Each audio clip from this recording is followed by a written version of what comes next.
welcome you to SportsZone All Access here on this Wednesday, October the 8th. Grant Sweeter, Kelsey Dennehy here at the KELOLAND Plus desk with plenty to talk about. And the interesting thing is a lot of fall sports going on right now, and we're also getting the start of winter sports. And so we're going to talk hockey and basketball today. I know Kelsey very excited. She's a huge hockey fan, and we're beginning the conversation of Augustana hockey today. I'm very, very excited. You can tell.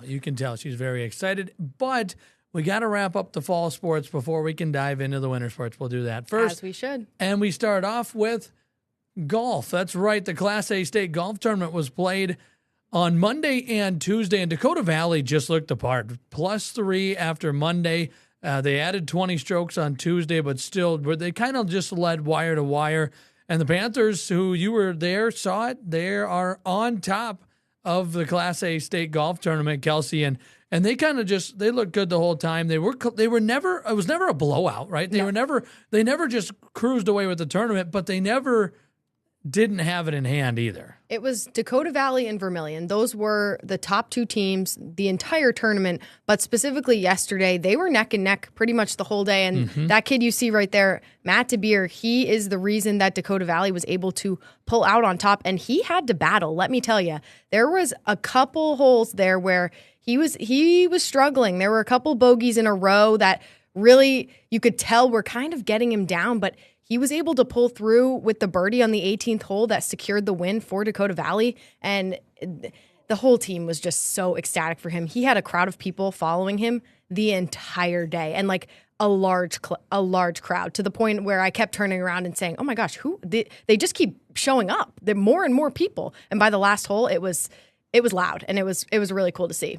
It was cool to see, and Dakota Valley is the champion. So he talked to the coach afterwards. I'm a big believer in the process.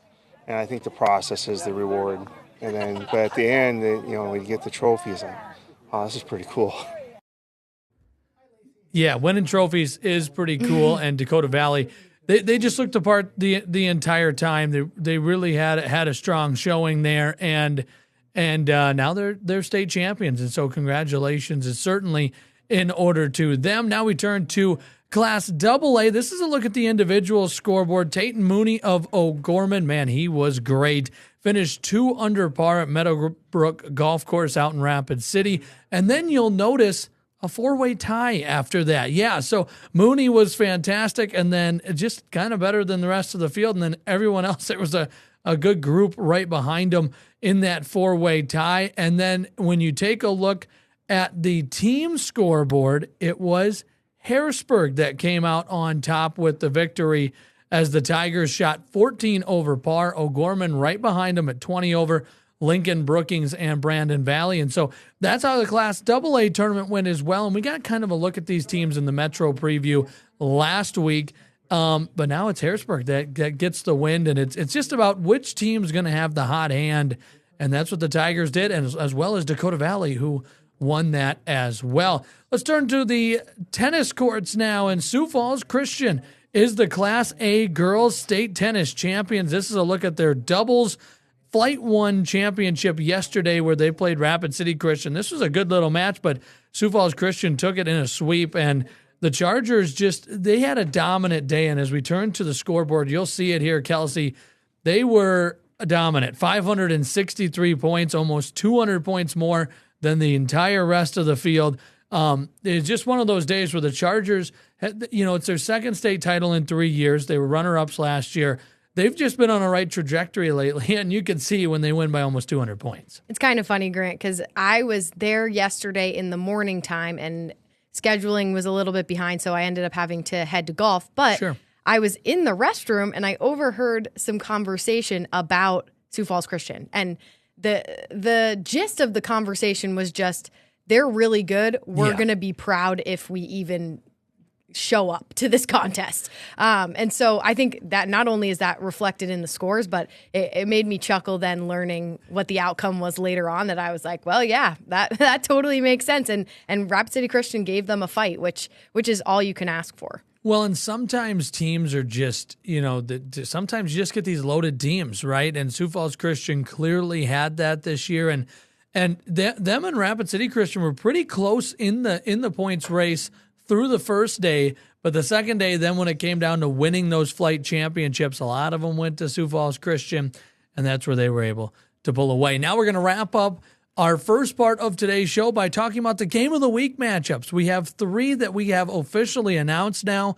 There are 5 games of the week yet to be played this season in high school football. 2 of them are playoff games. We don't know when. We know the days. We just don't know the times. Nobody does. And the matchups. No, nobody does. We can make a prediction, but, we won't know until the time comes. So here are the 3 games that we have yet to play. You got the Alcester Hudson Cubs taking on the Del Rapids St. Mary Cardinals, and this is a great game. It is a cross-class matchup between third-ranked teams. Alcester Hudson, number 3 in 9A. Del Rapids St. Mary, number 3 in 9B. And Kelsey, we've kind of done some research into this game already. We've talked to the coaches. This is a battle of 2 of the top 9-man programs right now in South Dakota. Certainly. I think really what stands out to me with both of these teams is they have great guys in the trenches that are able to open up a lot of space for their running backs and their receivers to totally dominate and take control. And we've seen that in the majority of their games this season. Alcester Hudson obviously losing 1 to Freeman Mary and Freeman Academy. And when we spoke with their coach, they said, listen, there were some things that we had to fix up there, but we feel like we're in a better spot now to take on Del Rapids St. Mary. And Del Rapids St. Mary is undefeated, and they have completely and utterly shown that they are meant to be that way. Yeah, they've rolled so far, and they have some really good talent on that line of scrimmage. And when we asked Coach Brian Hake about it down in Alcester Hudson, he says, oh, they do. He says, they got some great talent down there, but so do we. We've got some good line too. And so that'll be a good battle in the trenches. It'll be a great 9-man game. You can watch it on KELOLAND Plus, KELOLAND.com, and KELO Extra TV on Friday at 7 o'clock with Kelsey and I on the call. The next game of the week that we have announced is a week from this Friday's game. It is Friday, October the 17th, and it is Sioux Valley versus Elk Point Jefferson. This is, first of all, when you get to see the number 1 ranked team, you're excited to see that. Sioux Valley, an annual power in 11B, they're down a little bit this year and going to have a challenge against a really good Elk Point Jefferson team. Elk Point Jefferson has been just really strong this season, if I can say their name correctly. Sometimes it gets me in a little bit of a tongue twister. I have no idea why, but moral of the story is they've been really strong this year, and I'm excited to see just to see them play for a full game, first of all. Second of all, I think this is a great game for a team like Sioux Valley to, this is their best. They want to give this their best shot. They're playing a really strong opponent, and so I think they could make some noise and cause some problems for Elk Point Jefferson in a game that they might not expect to. We'll see. Nobody's caused problems for Elk Point Jefferson this year, so we'll see. I mean, it's going to be a tough one. And then our last game takes us to Brookings, South Dakota, Dana J. Dykehouse Stadium, home of the SDSU Jackrabbits, as the Brookings Bobcats host the Huron Tigers. And this is a big game. Huron is now number 1 ranked and number 1 seeded in Class 11 AA. We obviously know how they're playing, cracking off 5 straight wins after losing in Game 1 this year. Brookings is 3-3. So this one, maybe preseason people have been like, oh, interesting matchup. But this is one that we've seen how Huron has played, and we said we need to go get a view of the Tigers. And when you can go do it at one of the nicest stadiums, maybe the nicest stadium in the state, you say, okay, yeah, well, we'll do that too. So can't complain about that. Well, that'll wrap up our first part of today's show. We're going to talk Augustana hockey and some cowboy-mounted shooting. Yeah, you might have to go back a couple months to remember. We've talked about that before. We'll talk about it some more when we come back to SportsZone All Access.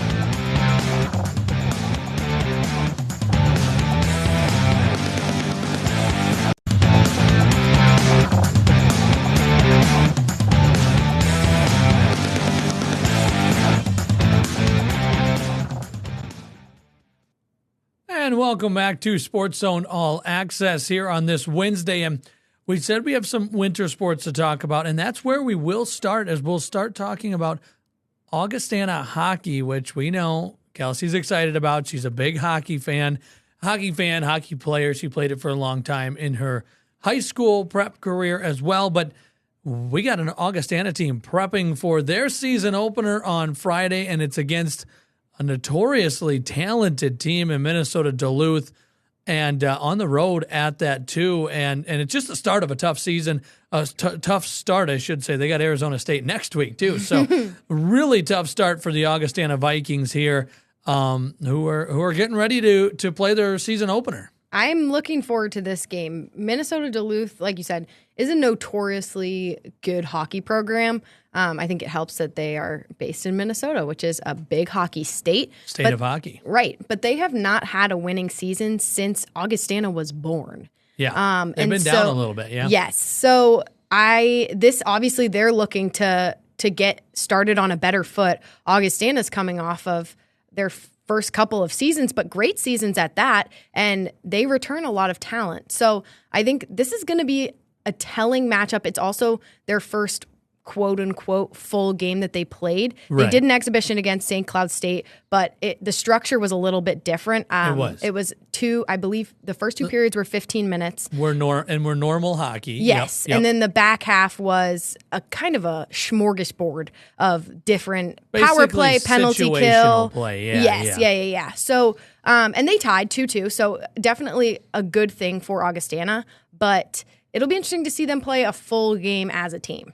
Yeah, everyone's excited for Augie hockey. I think just because it's the new kid on the block, right? And and a lot of people are excited, but for Coach Garrett Raboyan, this is a team that his team's never played before.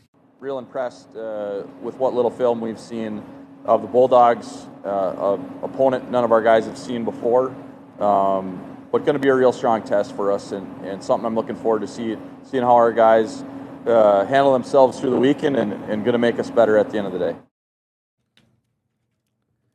So he's excited to see how they handle themselves this weekend.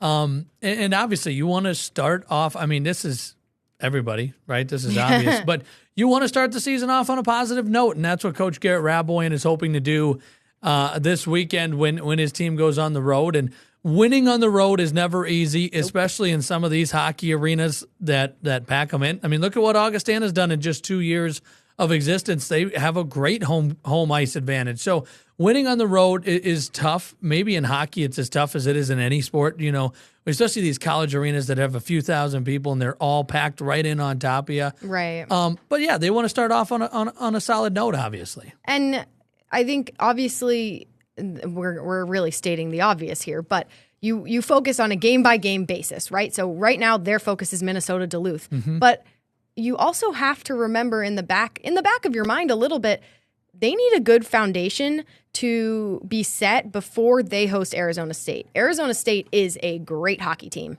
a really skilled hockey team, and if you give them an inch, they will take a mile. So yeah, I think that goes into how big this game is. Right. That they want to start off on the right foot to build up for Arizona State, because you'd hate to go to Duluth, go 0-2, and then try to reset against Arizona State. And Coach Raboyan said too, when we spoke with him last week, he was like, I don't care what in this exhibition game, I don't care what happens. Obviously, they want a good outcome, but he said every single guy that touches foot on the ice, which in that case was everybody, needs to be going 110%. If you're going to make a mistake, do it at 110%, at 100 miles per hour. And so I think that is going to be reflective in their performance this weekend. Well, we'll see. We'll see as they 7:07 Friday night, 6:07 Saturday night up in Duluth. Then they're home next week. We're excited to have them home. And how about this? We're going back to cowboy mounted shooting here. I remember this was a great story I did with Taryn and Turner Thompson. That was Turner. This is him making a run here. But Taryn Thompson, we just got word, won the American Quarter Horse Association World Championship. She had a great day and played in a couple different categories, got reserve in one of them, was a world champion in another one of them, had just a tremendous run. And it was kind of interesting because of the lower number of people in her actual category. She had to run in quite the interesting schedule on Tuesday. I had to run back to back. So I jumped off one horse and I ran over. I got on her and your blood's pumping like you have to go in. You're running everywhere. But I got in the arena and I was so nervous because sometimes we don't always hit our turns, but she hit every single one flawlessly. And I've never had as good as a run on her as I truly just did that run. Yeah, pretty exciting for Taryn there. And what's cool is this is the American Quarter Horse Association. They actually compete in the youth category, the male versus the female. And so she's gone against her brother the last several years. Her brother won 5 years in a row. He was the AQHA world champion. And then this year he was in college, so he's unable to make the trip down. And then she wins it. So that's 6 years in a row now that Turner or Taryn or the Thompson siblings have won that. So that's a pretty cool thing. And it's such a cool sport. I mean, just look at them do that. They probably make it look easier than it probably is. I was going to say, it looks effortless the way they do it. Yeah. I can promise you that if the average Joe, me, was on a horse trying to do that, I wouldn't be on the horse very long, and there would probably be some misfire. So I'm always impressed when we talk about the Thompsons, because it's just a really interesting thing that I didn't know a lot about before we met them. Yeah, and here's Taryn. This is her world record she set in May, too. So a world record holder and now a world champion all in the same year. Pretty exciting year for them. Well, we're going to talk basketball and go back to Summit League Media Day when we come back to SportsZone All Access.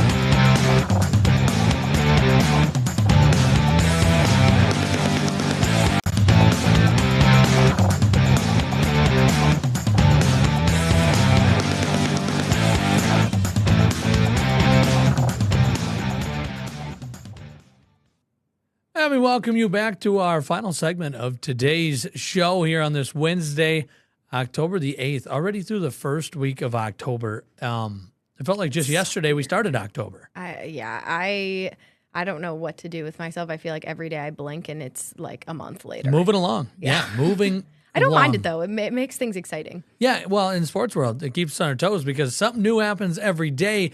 As for Tuesday, it was Summit League Basketball Media Day. They host that annually, and we had a chance to talk with all 4 South Dakota men and women SDSU USD teams. We talked with all the coaches. We talked with all the players that were in attendance there. So we got 12 interviews from that. A lot of great content. We're going to keep unveiling them. We talked with SDSU women's Erin Johnston yesterday. So now we're going to flip-flop and go to USD men's, and so kind of bounce around a little bit until we use up all 12 interviews. Ian Sachs had a conversation with Isaac Bruns, the North Sioux City native, the Dakota Valley former standout, and here's that conversation with Ian and Isaac. We're joined now by South Dakota guard Isaac Bruns, and Isaac, another season of college basketball you're gearing up for. What are you looking forward to most? I'm looking forward to just getting that first game under the belt with the new guys. We graduated 6 seniors last year, so we got a lot of new faces for the fans and stuff. And I'm loving the team so far. Super confident about them, and just looking forward to getting back on the hardwood. Hard to believe we're already at this point. Coyotes finished right around the middle of the pack last year. Picked around that in the preseason this year as well. What can you look to build on last year's success? Well, last year our pace of play was towards the top of the country, maybe second in our tempo. We took care of the ball really well. We got to the free throw line, things like that, all because of our press. And we got a lot of new guys, but a lot of those same things we're going to try to continue being great at and then build off the things that we weren't the best at last year. And I think if we can put that together, we'll be pretty good. Several new pieces with this team that you just mentioned right there. How has it been integrating them into the system? It's been a lot easier than it was for us a year ago. We had no players to ask or no coaches to ask how it was the year before. Going to second year under the press, it's just that much easier for all of us returning guys and then also to help out the new guys. And I'm assuming it'll be pretty similar to last year, hopefully better, a few minor tweaks here and there, but it should be exciting. The Bruns tradition continuing in Vermilion. You had your older brother now. You're the older brother with your younger brother on staff on the roster. Yep. How does that kind of continuity help with knowing you have a very familiar face in the locker room? Yeah, it's super cool. I mean, it's just like high school. I played 2 years with Paul and then played 2 years with my younger brother. And I'm seeing him come to USD is really cool, and I think he's loving it. And just getting to hang out and play some more basketball with him is super cool. For you, preseason first team, top returning scorer in the league. What do you look to expand on your game this year? I've been spending a lot of time in the weight room, just working on my agility, my conditioning, bigger, faster, stronger. All those things kind of help is as you get older as well. And then just working on what I was good at last year, scoring from all three levels and improving that, and then also getting better in the press. If I'm better in the press and I can figure out my role and pass that on, it'll help our team as a whole. Reaching the semifinals last year, how do you look to build on that and take it one step further this year? Yep, reaching the semifinals was one game closer to the goal that we were looking towards, but like I said, I'm super confident in the group we got this year, and the goal is to get to the semifinals and then win that one and then win the next one. And so we got a long season ahead of us preparing before we get back here, but we'll be looking forward to it. Other than the press, what are going to be some hallmarks for this team this year? I think if we play people and they come out of it just thinking that, wow, those guys played super hard, and the press kind of, starts us off right away. We're playing super hard and just sharing the ball a lot better than we did last year. We had great players last year, obviously, but taking that next step and sharing the ball and having our press be a huge piece of our identity. Awesome, Isaac. Thanks so much. Appreciate it. Thank you. Great conversation there with Ian and Isaac Bruns. And it's hard to believe that the basketball season's already around the corner. Exhibitions this month, we got a few. SDSU men and women have one in late October. The USD women have one in middle of October. The USD men waiting for the season opener on November 3rd. And basketball season, here we go, Kelsey. And, they do these media days way early so that it doesn't interfere with the practices leading up right to the season. But it still felt a little weird on October 7th to go in shorts and talk basketball with all these guys as they get ready for the season. It's funny, too, because now with the transfer portal being such a big thing, you have sometimes quite a few guys who are transferring within conference. And so you see them at these media days and you're like, oh, what do you? You're not with the right team. Yeah, what are you doing? With this team now, right? What's going on? And so that made me laugh with yesterday. But it's just interesting too to talk with some of those guys and see how they're meshing with their new team at their new school, and getting to hear a little bit of insight about what we should expect to see this season. Plenty more interviews coming up from Summit League Media Day. As for tonight on KELOLAND Sports, we've got some good stuff. Story from Monday where the Summit League players and coaches that were in town made some stuffed animals for a local charity. And so Ian Sachs will have that story. And we'll also hear more from the Augustana hockey coach and a whole lot more. All coming up tonight on KELOLAND Sports at 6 and 10. But for now, that'll do it for us here on SportsZone All Access. We'll see you back here on Thursday.